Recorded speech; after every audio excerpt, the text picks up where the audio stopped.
Lahat tayo gustong yumaman through business, investments, crypto, side hustles. Pero alam mo ba na matagal nang binigay ng Bible ang secret to real wealth?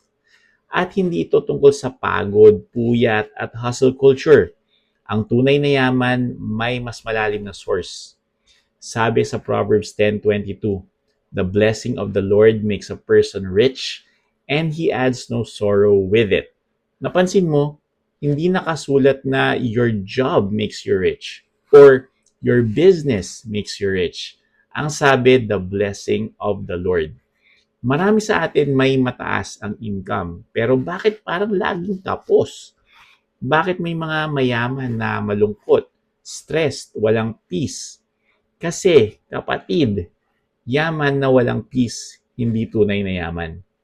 Ang yaman na galing kay Lord, may kasamang saya, kapayapaan, at layunin. Ang word na blessing sa Hebrew, ibig sabihin God's empowerment to prosper.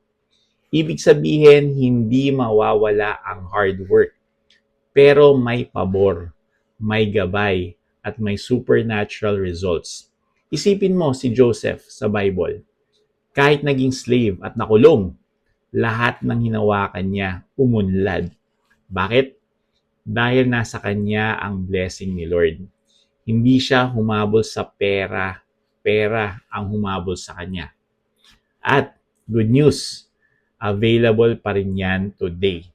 Kapag inalign mo ang finances mo kay Lord sa honesty, generosity, at faith, start your day with prayer. Be faithful sa giving. Put God first before money. Pag si Lord kasama mo sa finances mo, iba ang result. Kung gusto mo ma-experience ang yaman na may peace, joy, at purpose, invite God to bless the work of your hands starting today. Tandaan mo, hindi mo kailangan habulin ng blessing. Walk with God and the blessing will follow you.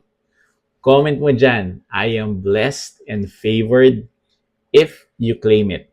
Like this video, share mo na sa mga kailangan nito. And don't forget to subscribe for more Bible-based money wisdom every day.